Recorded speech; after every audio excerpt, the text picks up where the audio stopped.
యెహెజ్కేలు మొదటి అధ్యాయము.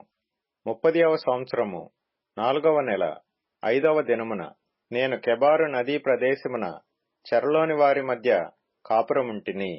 ఆ కాలమున ఆకాశము తెరవబడగా దేవుని గూర్చిన దర్శనములు నాకు కలిగెను. యెహోయాకీను చెరపట్టబడిన 5వ సంవత్సరమున ఆ నెలలో 5వ దినమున కల్దీల దేశమందున్న కెబారు నదీ ప్రదేశమున యెహోవా వాక్కు బూజీ కుమారుడును యాజకుడునగు యెహెజ్కేలునకు ప్రత్యక్షము కాగా అక్కడనే యెహోవా హస్తము అతని మీదికి వచ్చెను. నేను చూడగా ఉత్తర దిక్కు నుండి తుఫాను వచ్చుచుండెను, మరియు గొప్ప మేఘమును గోళము వలె గుండ్రముగా ఉన్న అగ్నియు కనబడెను. కాంతి దాని చుట్టూ ఆవరించియుండెను. ఆ అగ్నిలో నుండి కరగబడినదై ప్రజ్వలించుచున్న ఎపరంజి వంటిదొకటి కనబడెను. దానిలో నుండి 4 జీవుల రూపములు గల ఒకటి కనబడెను. వాటి రూపము మానవ స్వరూపము వంటిది. ఒక్కొక్క దానికి 4 ముఖములును 4 రెక్కలును గలవు. వాటి కాళ్ళు చక్కగా నిలువబడినవి. వాటి అరకాళ్ళు పెయ్య కాళ్ల వలె ఉండెను. అవి తళతళలాడు ఇత్తడి వలె ఉండెను. వాటి 4 ప్రక్కల రెక్కల క్రింద మానవ హస్తముల వంటి హస్తములుండెను. 4గింటికిని ముఖములను రెక్కలను ఉండెను. వాటి రెక్కలు ఒకదానినొకటి కలిసికొనెను. ఏ వైపునకైనను తిరుగక అవన్నీయు చక్కగా నెదుటకి పోవుచుండెను. ఆ 4గింటి ఎదుటి ముఖ రూపములు మానవ ముఖము వంటివి.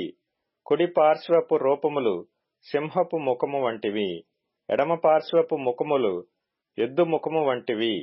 4గింటికి పక్షిరాజు ముఖము వంటి ముఖములు కలవు.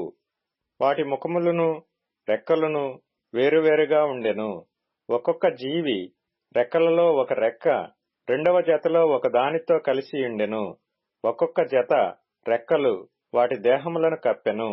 అవన్నీయు చక్కగా ఎదుటికి పోవుచుండెను.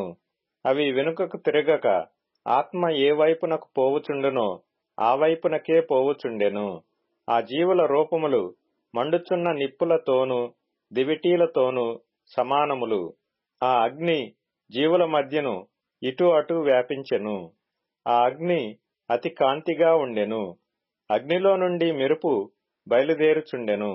మెరుపు తీగలు కనబడు రీతిగా జీవులు అటూ ఇటూ తిరుగుచుండెను. ఈ జీవులను నేను చూచుచుండగా నేల మీద ఆ 4గింటి ఎదుట ముఖముల ప్రక్కను చక్రము వంటిదొకటి కనబడెను. ఆ చక్రముల యొక్క రూపమును పనియు రక్తవర్ణపు రాతివలే నుండెను. ఆ 4 ఒక్క విధముగానే ఉండెను.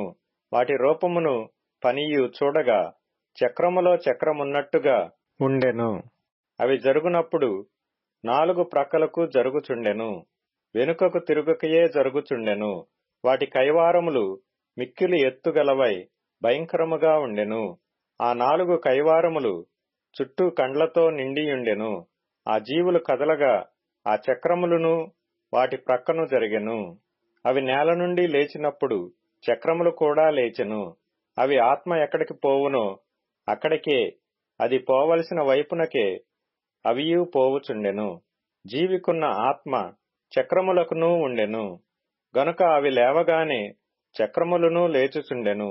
జీవికున్న ఆత్మ చక్రములకునూ ఉండెను.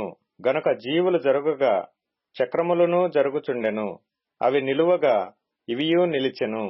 అవి నేల నుండి లేవగా ఇవియూ వాటితో కూడా లేచెను. మరియు జీవుల తలల పైన ఆకాశమండలము వంటి విశాలతయున్నట్టుండెను.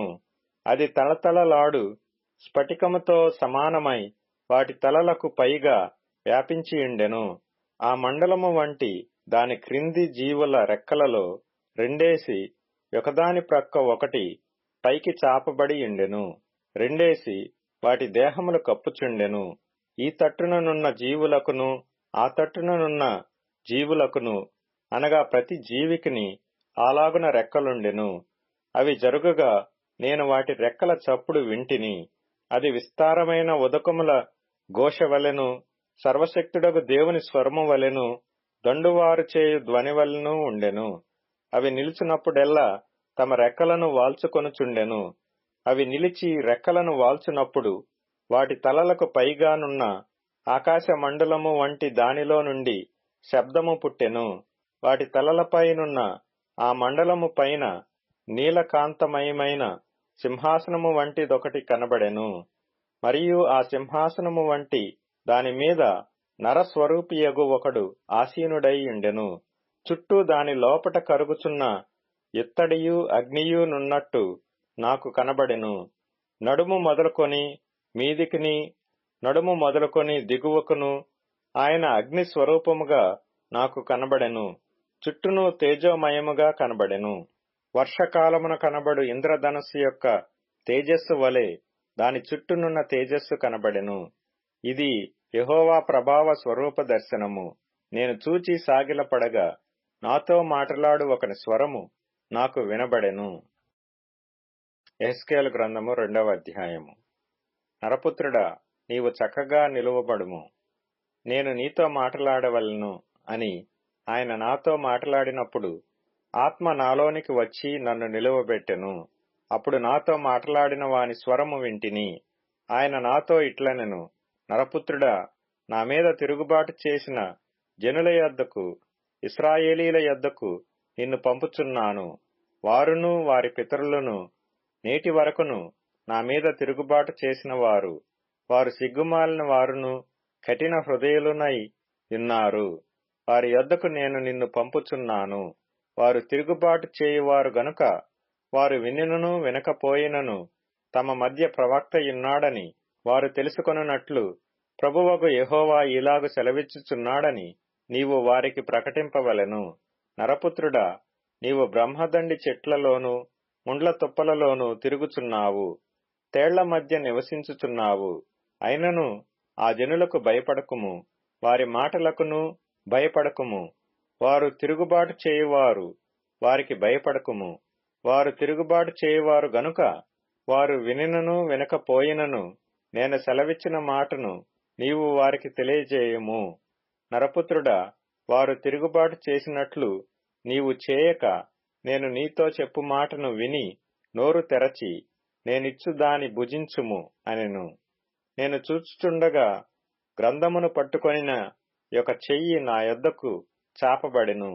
ఆయన దాని నా ముందర విప్పగా అది లోపటను వెలుపటను వ్రాయబడినదై ఉండెను.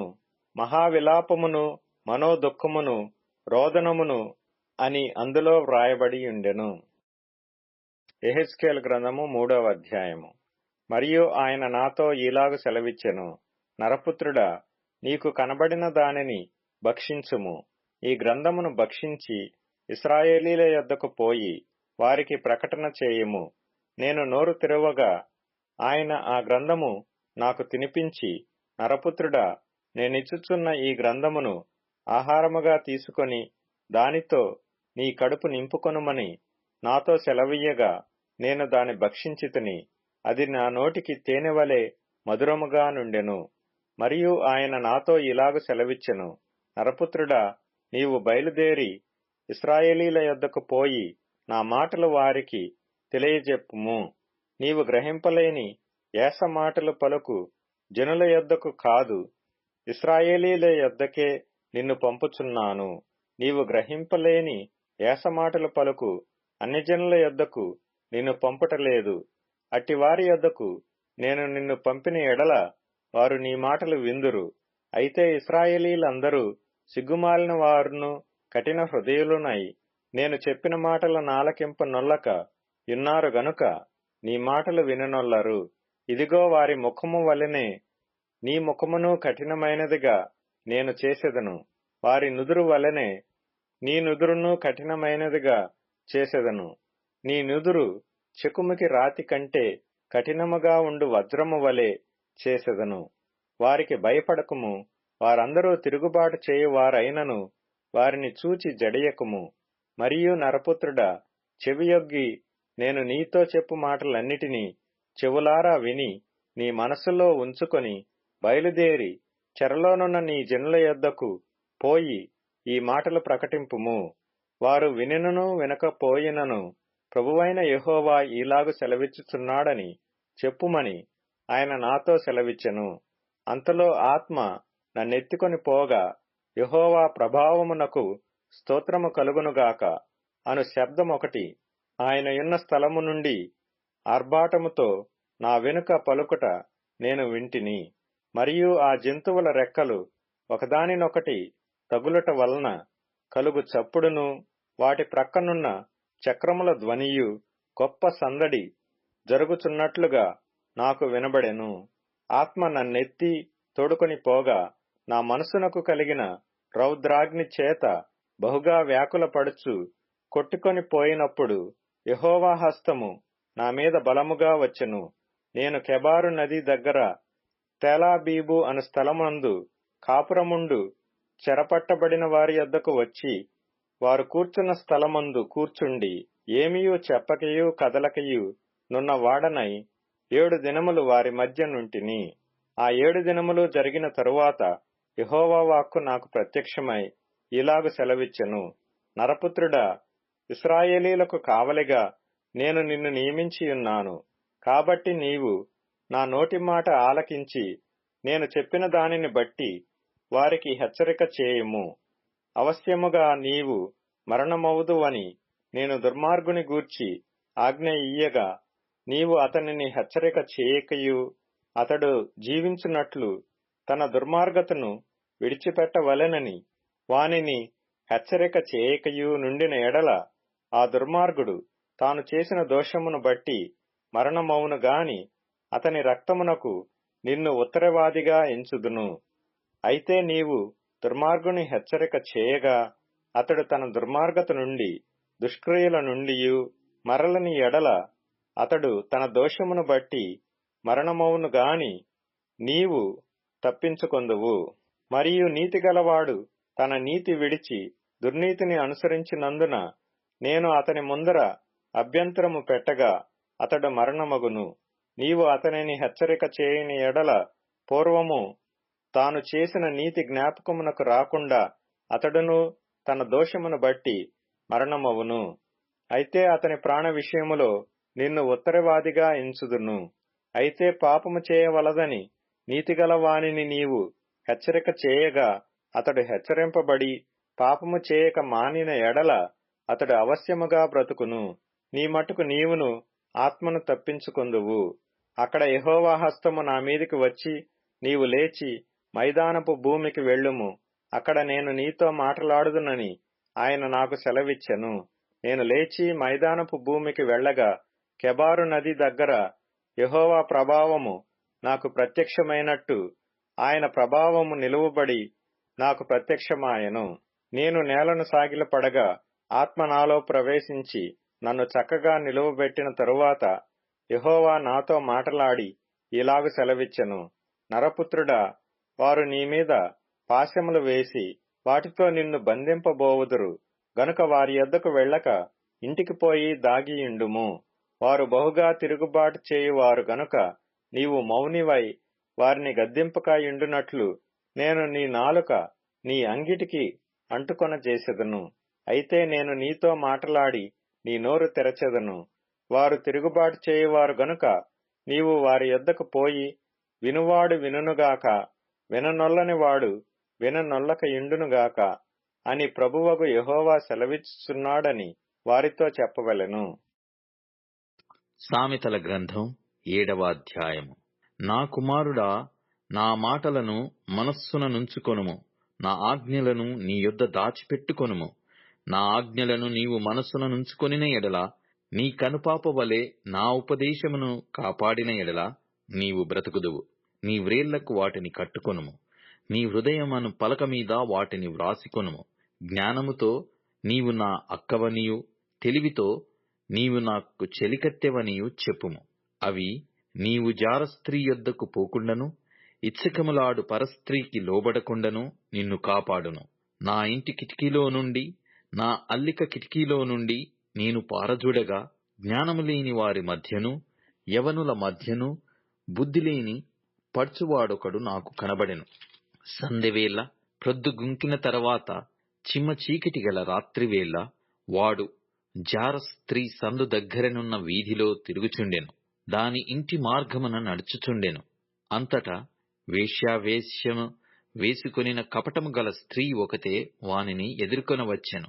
అది బొబ్బలు పెట్టునది, స్వేచ్ఛగా తిరుగునది. దాని పాదములు దాని ఇంట నిలువవు. ఒకప్పుడు ఇంటి ఎదుటను, ఒకప్పుడు సంత వీధులలోనూ అది యుండును. ప్రతి సందు దగ్గరను అది పొంచియుండును. అది వానిని పట్టుకొని ముద్దు పెట్టుకొనెను.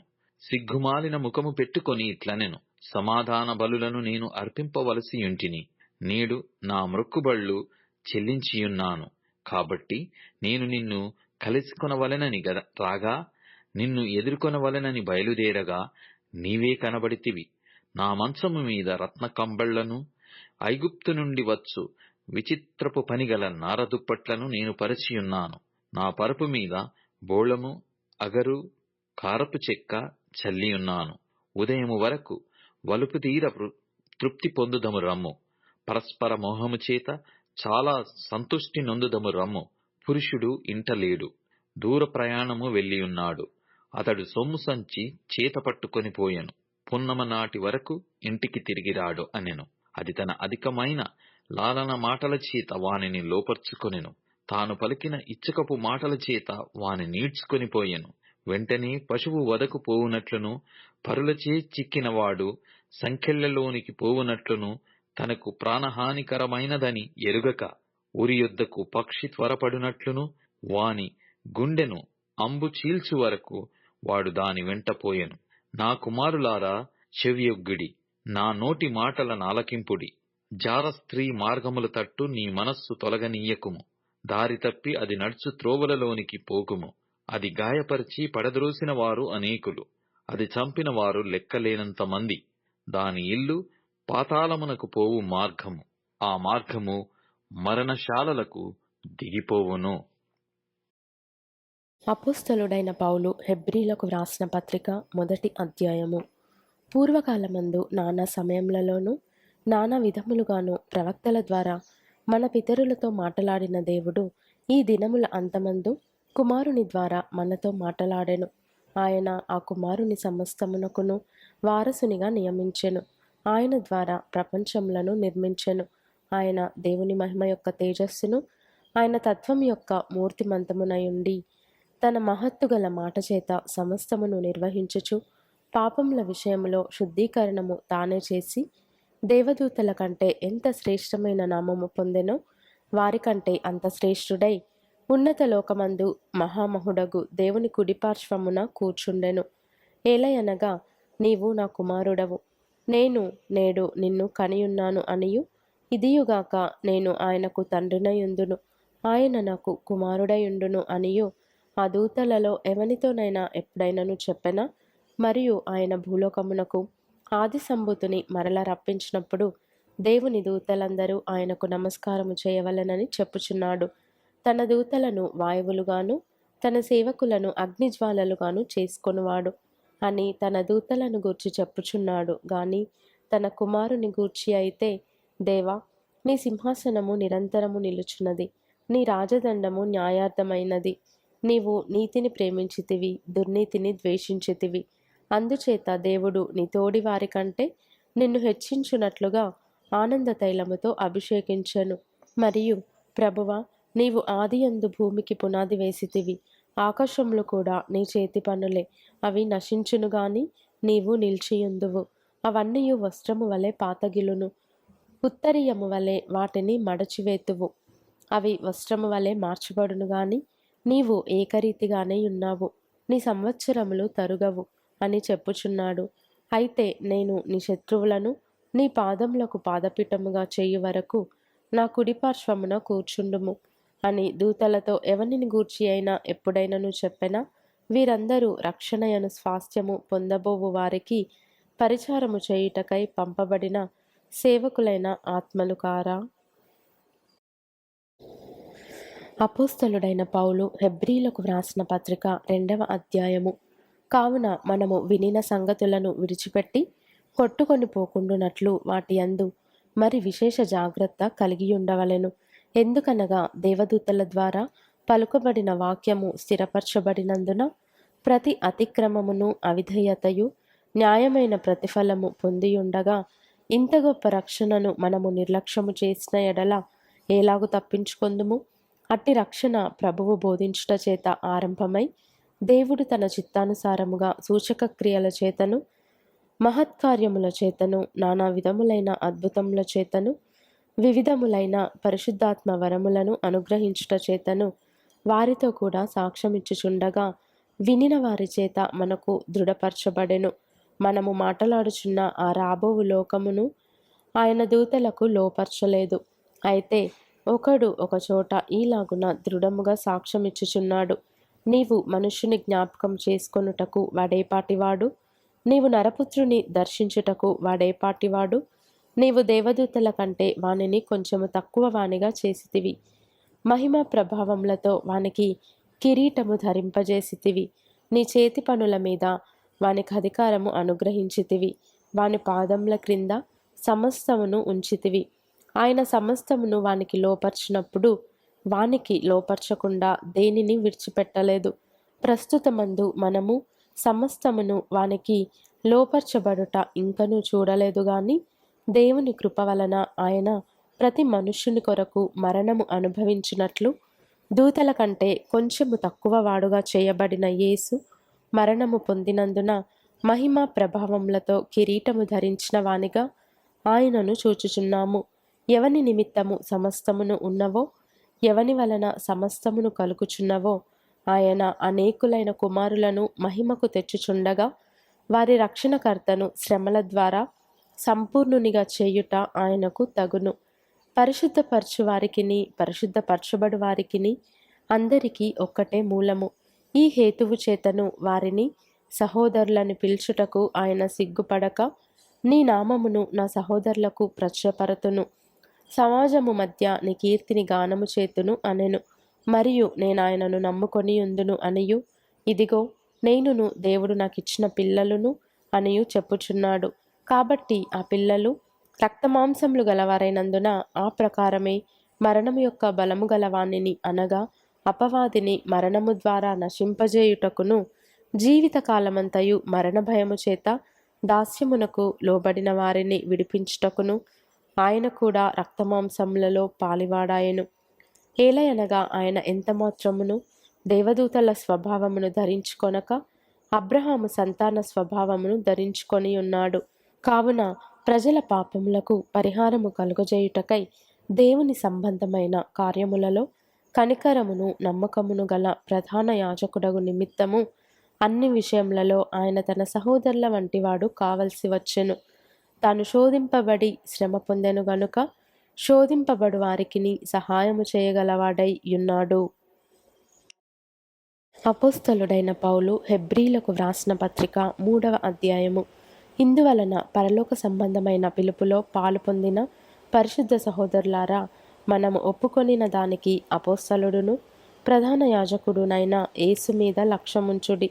దేవుని ఇల్లంతటిలో మోషే నమ్మకముగా ఉండినట్టు ఈయన కూడా తన్ను నియమించిన వానికి నమ్మకముగా ఉండెను. ప్రతి ఇల్లును ఎవడైనా ఒకని చేత కట్టబడును. సమస్తమును కట్టినవాడు దేవుడే. ఇంటి కంటే దానిని కట్టిన వాడెక్కువ ఘనత పొందినట్టు ఈయన మోషే కంటే ఎక్కువ మహిమకు అర్హుడుగా ఎంచబడెను. ముందు చెప్పబోవు సంగతులకు సాక్షార్థముగా మోషే పరిచారకుడై ఉండి దేవుని ఇల్లంతటిలో నమ్మకముగా ఉండెను. అయితే క్రీస్తు కుమారుడై ఉండి ఆయన ఇంటి మీద నమ్మకముగా ఉన్నాడు. ధైర్యమును నిరీక్షణ వలని ఉత్సాహమును తుదమట్టుకు స్థిరముగా చేపట్టిన ఎడల మనమే ఆయన ఇల్లు. మరియు పరిశుద్ధాత్మ ఇట్లు చెప్పుచున్నాడు, నేడు మీరు ఆయన శబ్దమును వినిన ఎడల అరణ్యములో శోధన దినమందు కోపము పుట్టించినప్పటి వలె మీ హృదయములను కఠినపరచుకొనకుడి. 40 సంవత్సరములు నా కార్యములను చూచి మీ పితరులు నన్ను పరీక్షించి శోధించిరి. కావున నేను ఆ తరము వారి వలన విసిగి వీరెల్లప్పుడూ తమ హృదయాలోచనలలో తప్పిపోవచ్చున్నారు, నా మార్గములను తెలుసుకొనలేదు గనుక నేను కోపముతో ప్రమాణము చేసినట్టు వారు నా విశ్రాంతిలో ప్రవేశింపరని చెప్పి తిని. సహోదరులారా, జీవము గల దేవుని విడిచిపోవునట్టి విశ్వాసం లేని దుష్ట హృదయము మీలో ఎవని అందైనను ఒకవేళ ఉండునేమో అని జాగ్రత్తగా చూచుకొనుడి. నేడు మీరు ఆయన శబ్దమును వినిన ఎడల కోపము పుట్టించినప్పటి వలె మీ హృదయములను కఠినపరచుకొనకుడని ఆయన చెప్పెను గనుక పాపము వలన కలుగు భ్రమ చేత మీలో ఎవడునూ కఠినపరచబడకుండునట్లు నేడు అనబడు సమయముండగానే ప్రతిదినమును ఒకనికొకడు బుద్ధి చెప్పుకొనుడి. ఏలయనగా మొదట నుండి మనకున్న దృఢ విశ్వాసము అంతము మట్టుకు గట్టిగా చేపట్టిన ఎడలనే క్రీస్తులో పాలివారమై ఉందుము. విని కోపము పుట్టించిన వారెవరు? మోషే చేత నడిపింపబడి ఐగుప్తులో నుండి బయలుదేరి వచ్చిన వారందరే గదా. ఎవరి మీద 40 ఏండ్లు ఆయన కోపగించెను? పాపము చేసిన వారి మీదనే గదా. వారి శవములు అరణ్యములో రాలిపోయెను. తన విశ్రాంతిలో ప్రవేశింపరని ఎవరిని గూర్చి ప్రమాణము చేసెను? అవిధేయులైన వారిని గూర్చియే గదా. కాగా అవిశ్వాసము చేతనే వారు ప్రవేశింపలేకపోయిరని గ్రహించుచున్నాము.